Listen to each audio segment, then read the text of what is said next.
Hi guys, তো আজকে আমরা খেলবো পুরো একদম অন্য ধরনের একটা গেম। গেমটার নাম হলো পয়জন ক্যান্ডি গেম। তো এই গেমটার নিয়ম হলো এক কাপে আমার পয়জন আর এক কাপে এর পয়জন। তো সবার প্রথমে যে পয়জন ক্যান্ডি খাবে সে, তো ফার্স্টে আমার, চল চোখ বন্ধ কর। তো এটা হলো আমার পয়জন। এবার তোমার পালা, তুমি ঠিক আছে, চোখ বন্ধ করছি। তুমি দেখছো, হবে না?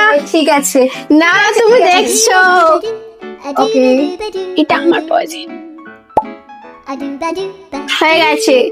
ওকে, তো ফার্স্টে আমি। নাও তাড়াতাড়ি পয়জনটা নাও। ঠিক আছে ঠিক আছে, সেভ। ওকে।